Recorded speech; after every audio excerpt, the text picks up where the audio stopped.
I do not know why I agree to this when nothing changes. Today I'm once again out in town with Karma, running errands. Since we've been partners, he insists on me coming with him every day. Why do you need a new dress? Because a lady needs all kinds of dresses in her closet. Variety is key when you want to make a good impression. You've worn the same dress every day for months, Karma. Why would you want to make a good impression on people in a disguise? A disguise is meant to conceal you. It does not exist to be flaunted. Oh no, darling. I only wear the disguise to stop the curse from working on people. It's not really meant to conceal anything but the fact that I am a man. Being doted on by a married woman or by a woman in love with another man is especially troubling. Is the curse really that powerful? Karma leads me over to the dress store, and our conversation pauses when he goes to the store owner to give specifications for a new dress. When we leave, Karma suggests going someplace to reward me for all of my hard work. You're treating me. Why wouldn't I, darling? You've been helping me for a while now. What is this feeling? Gratitude? Karma does owe me for everything that I've done for him, so why do I feel like this? You know, it would be much easier for you to just help me carry bags. Oh, there, let's buy one of those cupcakes. Karma cuts through my suggestion easily. Does he really dislike work so much that he'd rather pay me off for helping him? Karma takes me to a stand showcasing all kinds of cupcakes. There are some with colored frosting, other with fancy decorations. Some are especially eye-catching, like a bright blue cupcake decorated with little stars. Anything catch your fancy, ladies? All of them, actually. Alas, I do not think eating them all would be good for my diet. What do you think, Princess? We'll share one? I turn back to the cupcakes, which I realize are big enough to share between two people. Am I choosing one for myself, or one that Karma would like? I guess he is treating me, but 2 cupcakes catch my eyes. One has a tiny little creature sitting on the top of the frosting. It seems to be a little lizard of sorts, though it is strange the colors remind me of Karma's dress. The other cupcake is decorated with little white chocolate pearls. Those pearls are small and somehow cute, but Karma might like the other cupcake. Which one is it? You have to read your line. Oh, so it's between those two. Which one would you like, Rosaria? I'm gonna say the fancy cupcake with the lizard because it matches Karma's dress. I'll have that one. The one with the...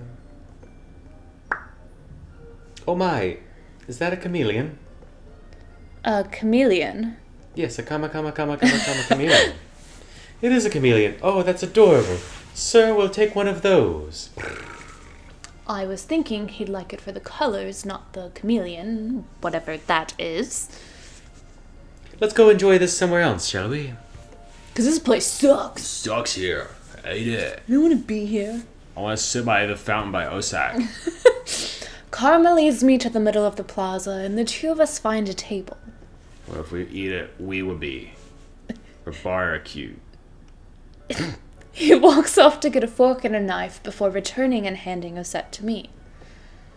Do we really need a knife and fork to eat a cupcake? So before we got to your dress and you distracted me with cupcakes, we were talking about your curse. We were? It's not an interesting topic. I was glad that we had gotten off that tangent, to be honest. Why don't you want to talk about it? You have your secrets just as I do, Princess. But the whole point of pairing up is to help each other with our curses. Princess, you want to help me? Only because it is necessary that I help him so he can help me. I haven't made any progress helping you, though. You said you would provide me with opportunities. I'm not very good at that, am I? I'm sorry, Princess. Well, I don't think I've done anything for you either. But, Princess, you've been helping me for the last few weeks. Whether or not it's an obligation, you are still good company. Good company? No one has ever told me that before. They only chide me for being difficult to speak with. Whoa.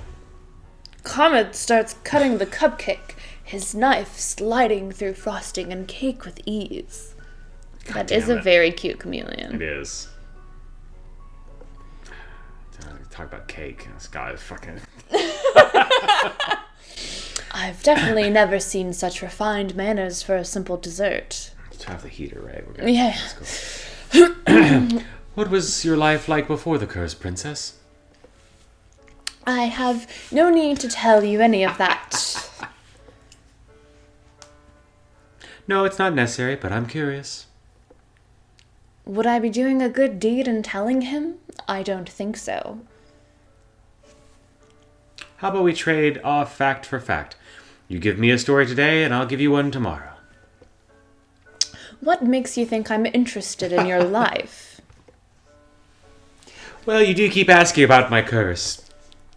Only because we are working on breaking our curses. Okay, then, we won't talk about the past or any secrets. We can talk about this cupcake instead. What? Why does he always insist on changing the topic? Karma cuts the chameleon. Karma chameleon. Karma cuts the chameleon on top in half. I noticed that he gives that's you. himself Shit, I'm the sorry. head, which is a lot cuter, while I get stuck with the tail. Sorry. Yeah, apologize. Chameleons are little lizards that can blend into their surroundings. Is he willing to go this far to avoid the subject? When I was a child, my father used to call me a chameleon. What? I hid a lot to avoid responsibilities. Oftentimes, no one could find me, not my father, nor the servants. If he had servants, then that makes him a noble? One day I was out searching for a mythical creature in our garden, and I came upon the chameleon. It was this small, silly little lizard, but I'd only found it because I was looking for something fantastic. The lizard on the cupcake does not seem all that fantastic. My father explained what it was to me, and then he started calling me his silly little chameleon. Brandon has the hiccups. It was ridiculous, but he said I was always very good at hiding, and so it suited me.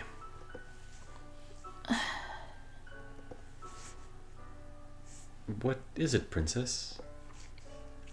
It seems like you are still good at hiding. You hide behind your disguise and keep many secrets. I suppose I'm still a chameleon, then. I don't think that nickname makes any sense. Sometimes they don't have to. Nicknames don't have to make sense to be endearing, Princess. Can we please just get back to the subject at hand? Yes, the cupcake.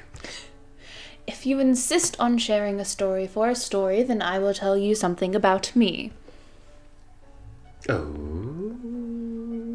you don't seem the type to want to share. I normally do not see any reason for sharing things about my past, no. Mother once told me that to confide in someone else was a weakness. But more than that, I was always worried that others would judge me. No one has ever wanted to listen to me. I know enough about others' opinions of me to know that they think I am the one at fault. Always. I wouldn't judge you, Princess. I wouldn't judge you for not wanting to say anything to me. I divulged nothing to you, after all. A story for a story. That is the deal, right? I expect you to keep to it. Or rather, a fact for a fact. It is not like I have to tell him everything, just something about myself. I will tell you about my life at the palace. It's not as if it's a secret, though I doubt Karma would understand. Ever since Mother died, the palace has been a cold place. Why the surprise? Is it because you see Emmeline and Rod and assume we're all one big, happy family? I do have to admit that Princess Emmeline, I don't know. Oh, I don't remember how we Seems decided. quite gentle. Prince Rod is quiet, but he seems like an honorable man. When I saw you and the princess at the dress store, Princess Emmeline seemed very nice, is she not? Her kindness is fragile at best. She tries far too hard for it to be genuine. Her insistence is irritating. I have never wanted to be friends with her. The king took a second wife after my mother died, as if she never mattered to him. Karma is silent, and I continue to talk, my emotions loosening my tongue. I had meant to stop there, but the words keep coming. The only one who ever showed me any affection in the palace was Mother. The king never paid much attention to me in the first place, but he treats Rod and Emmeline far better than he has ever treated me. What was your mother like? Evil, All of my fondest memories are of her. She was always with me in the palace, teaching me right from wrong. She taught me how not to show weakness, who to speak with. Who to speak with? Needless conversation is useless. People are often very likely to lead you astray. That was the reason I never saw any reason to speak with the townsfolk. Will you judge me as everyone else does? No, Princess. I'm not judging you. I am just a little sad. Sad? Why would he be sad? Sounds like you lived an empty life. It was not an empty life. Sounds like it. But it sounds as if your mother separated you from everyone. It wasn't as if the townsfolk would have accepted me anyway. Mother said they were not to be trusted. Princess, about your mother. I will not hear you speak ill of Mother. No, I only have had a question about your mother. Karma coughs, and I pause to stare at him as he clears his throat. Sorry. What is it? This... Oh, gods. I hear the change immediately. His voice is lower, far lower, the soft gentleness gone. Karma puts a hand to his throat and grumbles. Karma's voice is teetering on the edge of sounding unmistakably male. I've always wondered how he is able to change his voice, but I always forget to ask him about it. What happened to your voice? Random. Oh, it's Miss Karma. Oh, damn it. I turn to see a young market girl approaching us. She looks at Karma adoringly. I've always wanted to speak with you, Miss Karma, ever since you complimented my dress that one time in the dress store. Your dress is lovely today, as always, Miss Karma. Karma?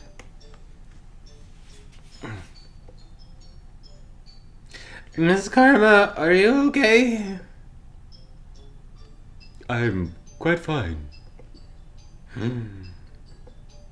I cannot help but giggle as the girl takes a step back, looking shocked by Karma's now deep voice.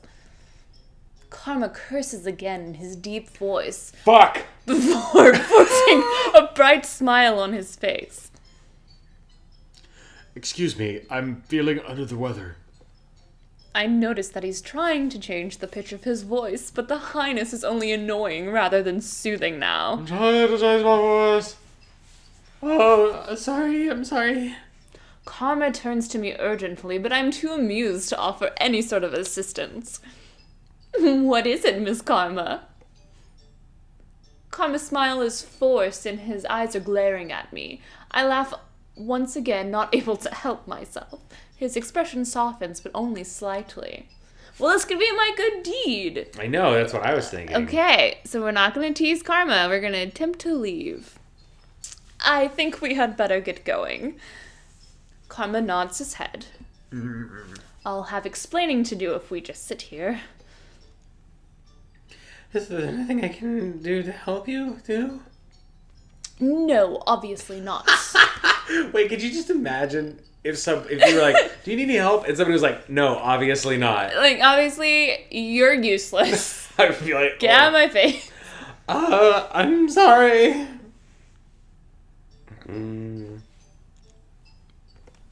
He does not look amused.